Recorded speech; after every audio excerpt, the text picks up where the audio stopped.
정부가 사직서를 내고 병원을 떠난 전공의들에게 복귀 시한으로 제시한 날이 오늘입니다.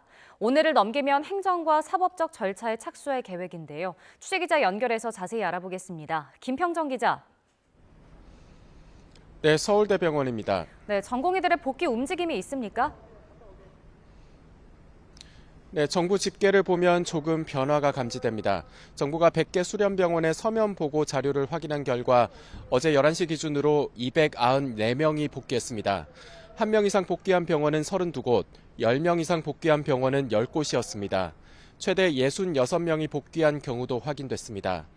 다만 사직서를 낸 전체 전공의 숫자에 비하면 비중이 큰 숫자는 아닙니다.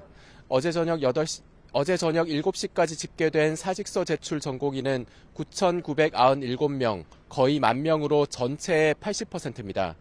다만 전공의 측에서 자체 집계한 숫자는 이보다 많은 1,900여 명으로 전체의 90%를 넘었습니다.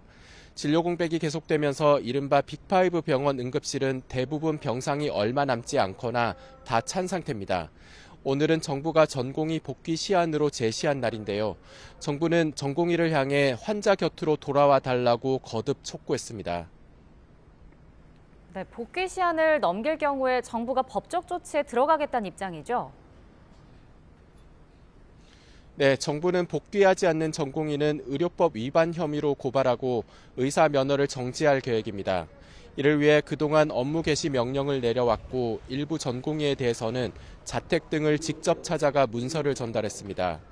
이는 앞으로 있을 법적 다툼에서 유리한 위치에 서기 위해서입니다.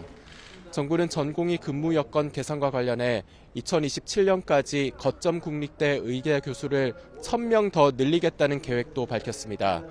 전문의 확충 효과는 물론 교육 여건도 개선할 수 있다고 보고 있습니다.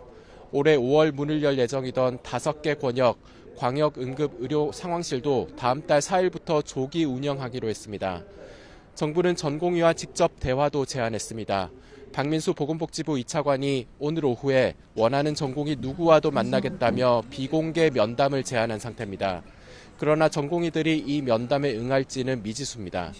오늘 전공의들의 복귀 규모가 얼마나 될지가 이번 사태의 분수령이 될 것으로 보입니다.